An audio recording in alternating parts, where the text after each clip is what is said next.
Christian, how were the games perceived amongst Japanese citizens? What is your sense of how the average citizen views the games? The average citizen, I think, is feeling a tremendous letdown. 1964 was the last time Japan hosted the Olympics, and it was a coming out party, returning to the civilized society of nations, and so many wonderful things happened. They extended the subways, they got the bullet trains running, and they built overhead highways. It was new and different, and the first time that things were broadcast in color television. So 1964, particularly older folks in Japan, and there are a lot of older folks in Japan, really remember it super positively. And ever since we had the delay from last year, and then, of course, in recent weeks and months, the realization that people wouldn't be able to attend, it's felt like a letdown. Right, and I can appreciate that. It's been disappointing. I can appreciate that. Yeah, but I think the other issues, of course, around the stuff that you've heard lately about commercials and all of those things, it suddenly takes the discussion into the realm of both kind of economics and politics, which is, again, emotionally not where people want to go with something like this. So, Kit, just continuing on this question, back in May, polling showed, and this is polling from New York Times, Bloomberg, Guardian, that 80%, more than 80% opposed the games. Has public opinion shifted on either way, I suppose, in the last few months, Kit? I would say that opposing the games is not quite the right way to put it. I think worried about the economic effects of the games is one thing that's top on people's minds. Where should that money have gone that would have helped more people otherwise?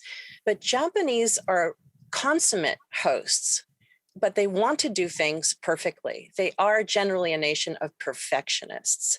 So they have a phrase in Japanese, omotenashi, which means really to dig to the bottom of your abilities and your purse to entertain and take care of guests.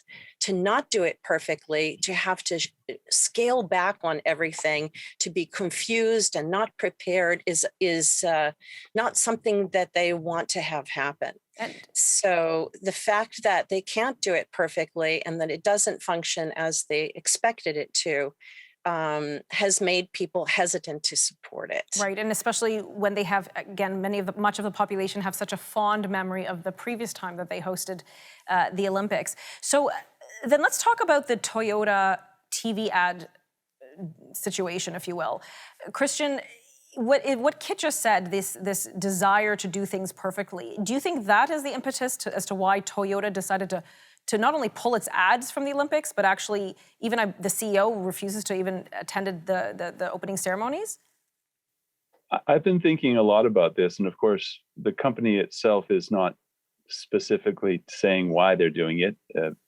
I think there is a certain amount of concern about their interaction with the government on something like this. But I think it is fairly typical of management in Japan to try and be considerate of their employees. It's probably not just the CEO that would be showing up, but people, other senior members of the company with their spouses and so forth. Right. And not forcing them to go out into an environment where there is concern with people having arrived from overseas. So I think there's a genuine COVID angle to the behavior of the not attending the opening ceremonies. Right.